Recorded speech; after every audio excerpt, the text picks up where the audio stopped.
Hello my dear students, कैसे हैं आप सब। आई होप आप सभी अच्छे होंगे और आपकी पढ़ाई भी बहुत ही अच्छी चल रही होगी। आज के वीडियो में हम मोस्ट इम्पॉर्टेंट टॉपिक पर बात करने वाले हैं यूनिट 6 केमिकल थर्मोडायनेमिक्स के।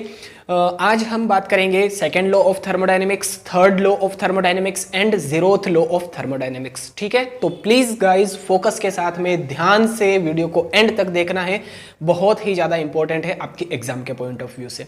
ठीक है, इसके पहले हमने first law of thermodynamics clear कर लिया था, मैथमेटिकल एक्सप्रेशन भी हमने वहां पर डिराइव किया था बहुत ही बढ़िया तरीके से।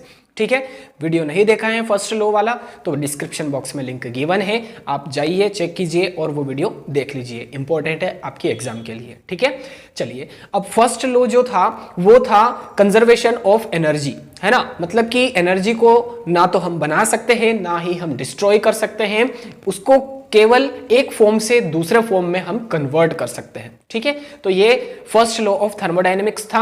अब सेकेंड लॉ जो है, फर्स्ट लॉ तो एनर्जी से रिलेटेड था, सेकेंड और थर्ड लॉ जो है ये एंट्रोपी से रिलेटेड है। अब एंट्रोपी क्या होती है ये भी हम प्रीवियस वीडियो में डिस्कस कर चुके हैं, है ना।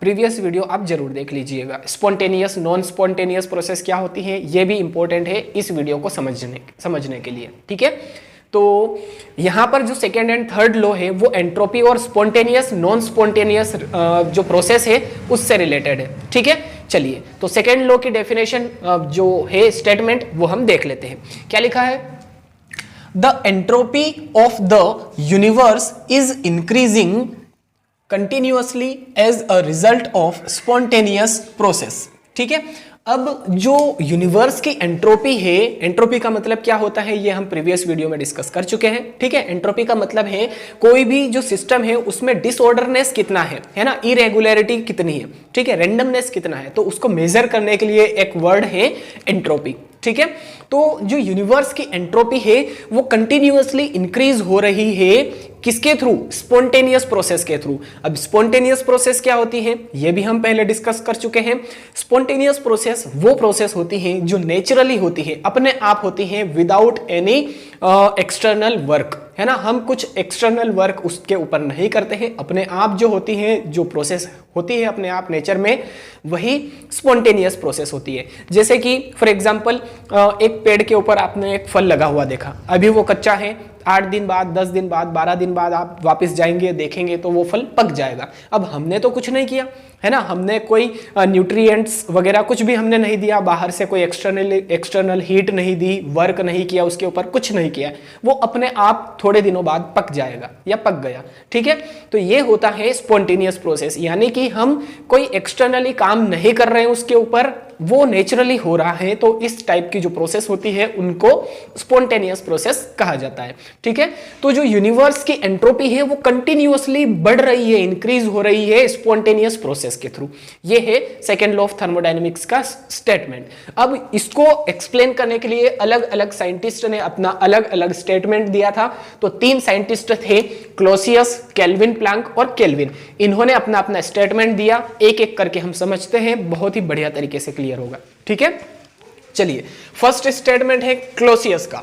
ये क्या कहता है, it is not at all possible to transfer heat from a cold body to a hot body without the expenditure of work by an external energy source.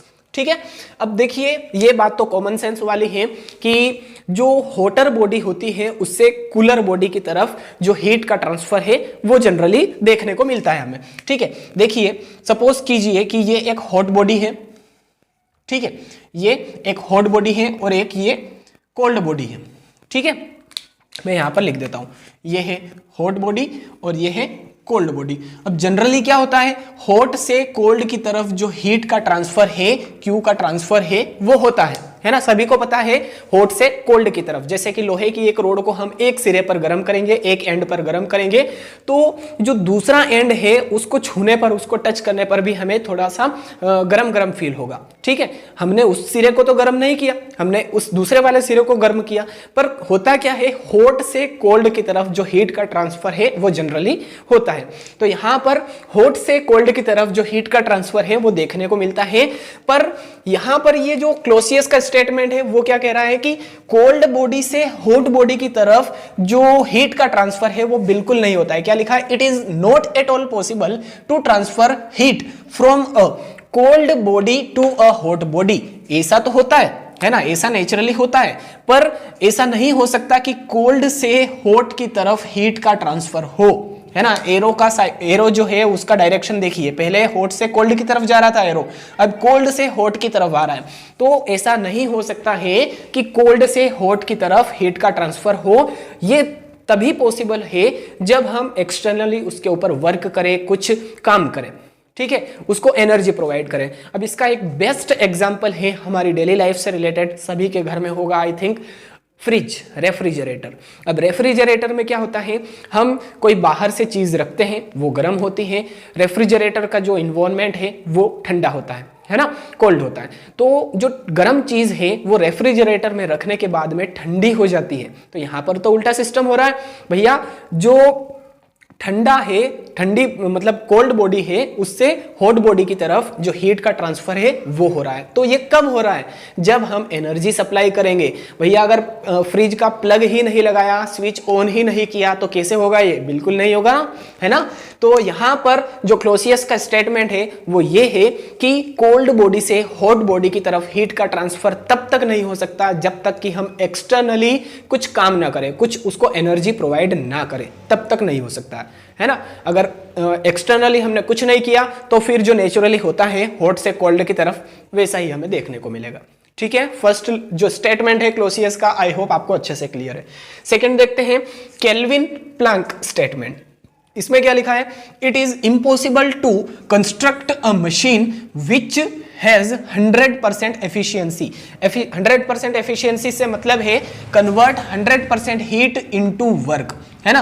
मतलब कि जो 100% हीट है वो वर्क में कन्वर्ट नहीं हो सकती है, यानी कि जितनी एनर्जी उसको प्रोवाइड की वो एनर्जी या वो हीट 100% वर्क में कन्वर्ट नहीं होगी। और ये बिल्कुल सही भी है ना। केल्विन प्लैंक का जो स्टेटमेंट है वो ये कहता है कि ऐसी कोई मशीन अभी तक कंस्ट्रक्ट नहीं हो सकी है और शायद होगी जो 100% एफिशिएंसी हो, है ना, जो अपने आप में 100% जो हीट है उसको वर्क में कन्वर्ट कर दे। इसको एक एग्जांपल से हम समझते हैं, हमारी डेली लाइफ का एग्जांपल है, जैसे कि बाइक है ना, मोटरसाइकिल। अब उसके अंदर हम पेट्रोल डालते हैं, अब पेट्रोल डालने के बाद में जो बाइक है वो चलती है, ठीक है। अब गाड़ी चली, वो तो हमारा यूजफुल वर्क हो गया, ठीक है। अब साथ में धुआं वो भी तो निकला, है ना। तो जो पेट्रोल है 100% पेट्रोल का यूज गाड़ी के चलने में नहीं हुआ है, उसमें से कुछ जो क्वांटिटी है वो धुएं ने भी ली है, कंज्यूम की है, ठीक है। तो धुआं जो है ये यूजफुल वर्क नहीं है। तो यहां पर 100% जो पेट्रोल है उससे जो गाड़ी है वो नहीं चली है, यहां पर कुछ क्वांटिटी में, कुछ मात्रा में जो धुआं है उसने भी वो पेट्रोल को लिया है, ठीक है। तो आई होप सेकेंड जो स्टेटमेंट है केल्विन प्लैंक का वो भी आपको अच्छे से क्लियर हो चुका है। ऐसी कोई सी भी मशीन अभी तक कंस्ट्रक्ट नहीं की जा सकी है जो कि 100% हीट को वर्क में कन्वर्ट कर दे, ठीक है, जिसकी 100% एफिशिएंसी हो, ऐसी कोई सी भी मशीन नहीं बन सकी है। थर्ड है केल्विन का, it is impossible to obtain work by cooling a body below its lower temperature, ठीक है। देखिए केल्विन का स्टेटमेंट क्या कहता है कि ये इम्पॉसिबल है कि किसी बॉडी को हम बहुत ज्यादा कूल कर दे और उससे हम वर्क ऑब्टेन कर ले, ऐसा बिल्कुल भी नहीं हो सकता है ना। तो जो बॉडी है उसको मिनिमम टेम्परेचर तो चाहिए ही चाहिए, है ना। उस मिनिमम टेम्परेचर से भी लो टेम्परेचर कर दिया और हम एक्सपेक्ट कर रहे हैं कि वो वर्क देगा हमें, है ना, उससे हमें कुछ वर्क मिलेगा, तो ऐसा भैया बिल्कुल भी पॉसिबल नहीं है, ठीक है। तो I hope second law of thermodynamics क्या है, इसके 3 जो अलग अलग स्टेटमेंट है, Clausius, Kelvin Planck and Kelvin का, ये आपको अच्छे से क्लियर है। अब नेक्स्ट स्लाइड में हम देखने वाले हैं 0th law and third law of thermodynamics, ठीक है। चलिए गाइज, अब थर्ड लॉ ऑफ थर्मोडायनेमिक्स हम देख लेते हैं। थर्ड लॉ ऑफ थर्मोडायनेमिक्स सबसे पहले दिया था W नर्न्स्ट ने, ठीक है। W नर्न्स्ट ने थर्ड लॉ ऑफ थर्मोडायनेमिक्स दिया था। स्टेटमेंट क्या है? All perfect crystalline solids have zero entropy at absolute zero temperature. ठीक है, एब्सोल्यूट जीरो टेम्परेचर के ऊपर जितने भी क्रिस्टलाइन सॉलिड्स होते हैं उनकी एंट्रोपी क्या होती है, जीरो होती है। और ये हम प्रीवियस वीडियोस में पढ़कर आए हैं जब हमने एंट्रोपी वाला वीडियो देखा था, है ना। अब एब्सोल्यूट जीरो टेम्परेचर का मतलब होता है केल्विन के अंदर 0 केल्विन, और अगर डिग्री सेल्सियस की बात करें तो -273.15 डिग्री सेल्सियस, है ना। ये होता है एब्सोल्यूट जीरो टेम्परेचर। ठीक है, तो एब्सोल्यूट जीरो टेम्परेचर के ऊपर जो क्रिस्टलाइन सॉलिड्स होते हैं उनकी एंट्रोपी जीरो होती है ना। ये है थर्ड लॉ ऑफ थर्मोडायनेमिक्स। और करके एक और स्टेटमेंट लिखा है इसी के जैसा है बिल्कुल, देखिए क्या लिखा है, at absolute zero a perfect crystalline solid has a perfect order of its constituent particles, hence the absolute entropy is taken as 0। ठीक है, एब्सोल्यूट टेम्परेचर के ऊपर जो परफेक्ट क्रिस्टलाइन सॉलिड्स होते हैं उनका जो एंट्रोपी की वैल्यू है, उनकी जो एंट्रोपी की वैल्यू है वो 0 होती है। अब परफेक्ट क्रिस्टलाइन सॉलिड्स में क्या होता है, देखिए जो कॉन्स्टिट्यूएंट पार्टिकल्स हैं उनकी फिक्स अरेंजमेंट होती है कुछ इस तरह से। तो यहां पर जो पार्टिकल्स हैं उनकी मूवमेंट नहीं होती है, और जितनी मूवमेंट कम होगी उतनी ही एंट्रोपी भी कम होगी, है ना। क्योंकि गैसेस जो होती है उनमें सबसे ज्यादा एंट्रोपी होती है, लिक्विड में थोड़ी सी कम होती है, और जो क्रिस्टल्स होते हैं, सॉलिड्स होते हैं, उनमें जो एंट्रोपी की वैल्यू है वो तो बिल्कुल 0 ही होती है। तो हम यहां पर कह सकते हैं कि एट एब्सोल्यूट जीरो टेम्परेचर जो क्रिस्टलाइन सॉलिड्स होते हैं उनमें कॉन्स्टिट्यूएंट पार्टिकल्स का अरेंजमेंट जो है वो परफेक्ट रहता है, फिक्स रहता है। तो यहां पर इसीलिए इनका जो एंट्रोपी की वैल्यू है वो हम 0 मान सकते हैं। ठीक है, तो ये था थर्ड लॉ ऑफ थर्मोडायनेमिक्स। अब नेक्स्ट है बहुत ही इंटरेस्टिंग लॉ है, वो है हमारा 0th लॉ ऑफ थर्मोडायनेमिक्स। ठीक है, चलिए इसमें क्या लिखा है, this law is also known as thermal equilibrium, है ना। इस लॉ को थर्मल इक्विलिब्रियम के नाम से भी जाना जाता है। अब इस लॉ को जब एंड तक आप देखेंगे ना, आपको क्लियर हो जाएगा कि थर्मल इक्विलिब्रियम के नाम से इस लॉ को क्यों जाना जाता है। ठीक है, आप आगे देखते जाइए। चलिए ये लॉ क्या कहता है, according to this law if two bodies are separately in thermal equilibrium of a third body then they are also in thermal equilibrium with each other। ठीक है, यहां पर जो थ्योरी लिखी हुई है थोड़ी सी कंफ्यूजिंग है, मैं यहां पर आपको डायग्राम के थ्रू समझाने की कोशिश करता हूं, ध्यान से देखिएगा, है ना। देखिए एक बॉडी है हमारे पास A, एक बॉडी है हमारे पास B, और एक तीसरी बॉडी है C। ठीक है, एक बॉडी A, फिर B और फिर C, 3 बॉडीज है हमारे पास में।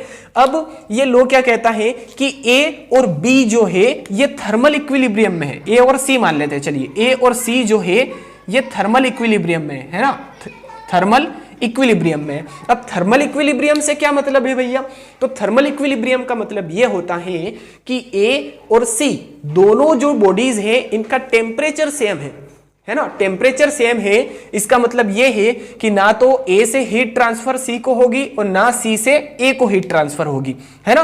क्योंकि अगर ये हॉट होता, ये कोल्ड होता, तो हॉट से कोल्ड की तरफ हीट का ट्रांसफर होता, बट ऐसा नहीं है। क्यों नहीं है, क्योंकि दोनों का टेम्परेचर सेम है, दोनों का टेम्परेचर एक जैसा है। तो सेम टेम्परेचर है, इसीलिए हम कह सकते हैं कि A एंड C दोनों क्या है, थर्मल इक्विलिब्रियम में है। ठीक है, तो A और C थर्मल इक्विलिब्रियम में है। सिमिलरली C और B ये दोनों भी क्या है, ये दोनों भी थर्मल इक्विलिब्रियम के अंदर है। ठीक है, तो ये लॉ कहता है कि अगर A और C थर्मल इक्विलिब्रियम में है, C और B थर्मल इक्विलिब्रियम में है, तो 110% जो A और B है वो भी थर्मल इक्विलिब्रियम में होंगे, है ना। कंफर्म है ये तो कि A और C थर्मल इक्विलिब्रियम में है, C और B थर्मल इक्विलिब्रियम में है, तो A और B भी थर्मल इक्विलिब्रियम में होंगे। इसका मतलब ये है कि ये सभी के सभी तीनों ही बॉडीज थर्मल इक्विलिब्रियम में होगी, है ना। तो क्या लिखा था, फिर से देखते हैं। If two bodies are separately in thermal equilibrium, है ना, 2 बॉडीज सपोज की थी हमने A और C, ये दोनों ही थर्मल इक्विलिब्रियम में। thermal equilibrium of a third body, then they are also in thermal equilibrium with each other, है ना। तो A और C अगर थर्मल इक्विलिब्रियम में है और C और B भी थर्मल इक्विलिब्रियम में है, तो A और B भी थर्मल इक्विलिब्रियम में होंगे ही होंगे।